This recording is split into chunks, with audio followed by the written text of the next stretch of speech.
Selamat sore untuk kita semua. Selamat sore. Terima kasih atas waktu dan kesempatan yang diberikan kepada kami. Kami akan mempresentasikan diskusi kelompok kami. Sebelum memaparkan diskusi kelompok kami, terlebih dahulu kami memperkenalkan diri masing-masing.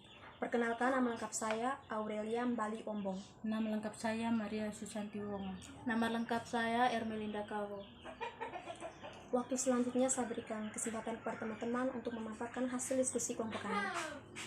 Prinsip-prinsip pembelajaran menurut Rothbard. Yang pertama, prinsip kesiapan. Proses belajar dipengaruhi kesiapan anak. Yang dimaksud dengan kesiapan anak ialah kondisi yang memungkinkan ia dapat belajar. Yang kedua, prinsip motivasi. Tujuan dalam belajar diperlukan untuk suatu proses yang terarah.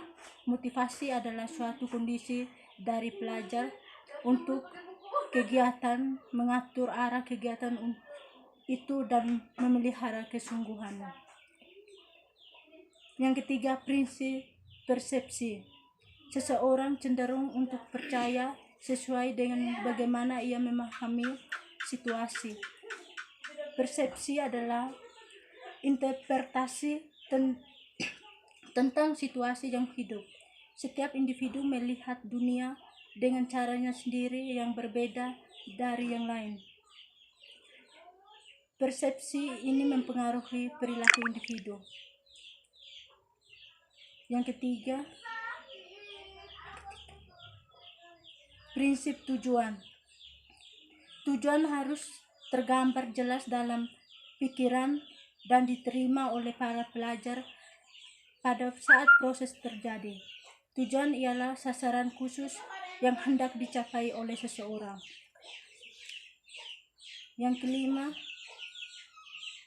prinsip perbedaan individual. Proses pembelajaran semestinya memperhatikan perbedaan individual dalam kelas dapat memberi kemudahan pencapaian tujuan belajar setinggi-tingginya.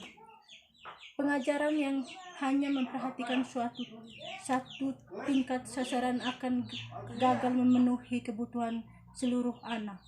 Yang keenam, prinsip transfer dan retensi. Belajar dianggap bermanfaat bila seseorang dapat menyimpan dan menerapkan hasil belajar dalam situasi baru. Apapun yang dipelajari dalam suatu situasi, pada akhirnya akan digunakan dalam situasi yang lain. Proses tersebut dikenal sebagai proses transfer. Sedangkan kemampuan seseorang untuk menggunakan lagi hasil belajar disebut retensi. Yang ketujuh, prinsip belajar kognitif. Belajar kognitif melibatkan proses pengenalan dan penemuan. Belajar kognitif mencakup asosiasi antara unsur, pembentukan konsep, penemuan masalah, dan keterampilan memecahkan masalah yang selanjutnya membentuk perilaku baru, berpikir, bernalar, menilai, dan berimajinasi. Yang kedelapan, prinsip belajar afektif. Proses belajar afektif seseorang menemukan bagaimana ia menghubungkan dirinya dengan pengalaman baru. Belajar afektif mencakup nilai emosi, dorongan, minat, dan sikap. Yang kesembilan, prinsip belajar evaluasi. Jenis cakupan validitas evaluasi dapat mempengaruhi proses belajar saat ini dan selanjutnya pelaksanaan latihan evaluasi memungkinkan bagi individu untuk menguji kemajuan dalam pencapaian tujuan. Yang ke-10, prinsip belajar psikomotor. Proses belajar psikomotor individu menentukan bagaimana ia mampu mengendalikan aktivitas seragapinya. Belajar psikomotor mengandung aspek mental dan fisik.